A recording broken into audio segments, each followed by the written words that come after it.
Hiya, welcome to Thoughts on Tuesday. So we are in chapter 8, although all the chapter numbers have changed because I'm in the thick of editing.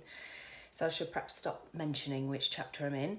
But the chapter's entitled Circumnavigating the Rocks and Handling Rough Seas. So with the book, we're working on the premise that it's our inner stuff that gets in the way of our outer stuff in terms of how much we shine. And one of those things is horrible emotions or feelings or beliefs.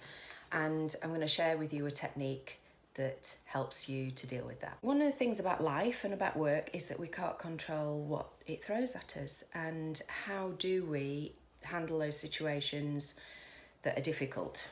If we work on the premise that state of mind influences our behaviour, our performance, our actions and our results that we get. So take, for example, if I'm in a nervous state of mind, and sometimes, when I'm driving to pitch for business, I will get a waft of a feeling, an unexpected feeling, and I'm very conscious that that feeling could influence my performance when I go in to pitch for the business. So I cheat and I pull over and I do a bit of tapping. Sounds completely bonkers, doesn't it? But I'm going to come on to it. This chapter is all about the things that you can do to influence your state of mind, and there are lots of things. But today I thought I'd show you how to use something called EFT, Emotional Freedom Technique. Now I use it either when the crap hits the fan, so I've got something big emotionally to deal with, or I use it actually sometimes just when I've had a tough day, when I've had lots to process, when I'm starting to feel overwhelmed. I'll shoot across the road with the dogs, walk around the fields, and I'll use a bit of EFT whilst I'm walking.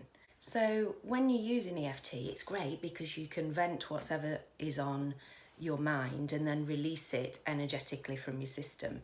Now that might sound a bit woo, but you've almost got to try it to believe it. I was really skeptical and avoided using the technique for 6 or 7 years because I just thought it was mumbo jumbo. And then when I really got it to work for myself and for my clients and saw the results, it's again one of my go-to techniques. So here are the instructions. So step 1 is identifying what we refer to as the problem statement. So what is it that you are thinking or feeling or experiencing in your body that you want to shift or get rid of? So I used the example earlier of some days, do you know what I mean, get up to there in terms of my state. So I've had to process lots of information, and so I use it to almost press the reset button. So I might use the word overwhelmed.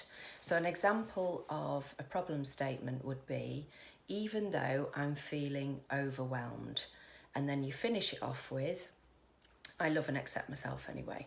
Now the correct way to use EFT is to add a score. So you would say on a scale of 1 to 10, how overwhelmed are you feeling? In all honesty, I don't use that. I use EFT in a slightly different way, and I use it to almost unpeel the onion skin layers. So you'll do 1 round of EFT, which might be focused on feeling overwhelmed, and then you might find that another word pops up in your head, which is the next onion skin layer, and then you would tap on that. And you keep on tapping until you almost just feel neutral, like, oh, I'm a bit bored of this now.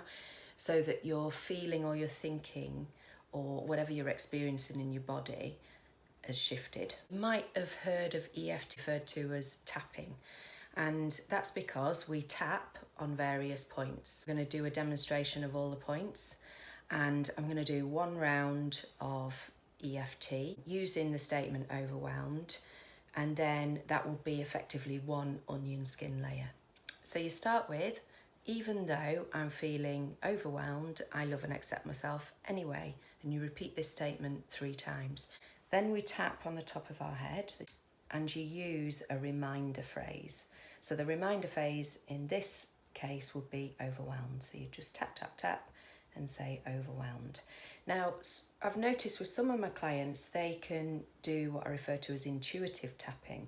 So they know when it's right to move on to the next point. So they might find, for example, that they want to tap longer on this point as opposed to this point. So again, you'd use your reminder phrase and say overwhelmed, side of eye, overwhelmed, under eye, overwhelmed, under nose, overwhelmed, chin, overwhelmed. And then we identify our sore spots. So the easiest way to find it is you find your collarbones, you go about an inch down and then across, and you'll find that you get a tender spot. And once you get that tender spot, you've hit the spot. And you use your reminder phrase again, overwhelmed. And then you move to under your arm. I refer to this as bra strap. So you tap under your arm and you say the reminder phrase, overwhelmed. And then you tap on top of your head and you say overwhelmed. And that's one round of tapping. You take a deep breath in and you release.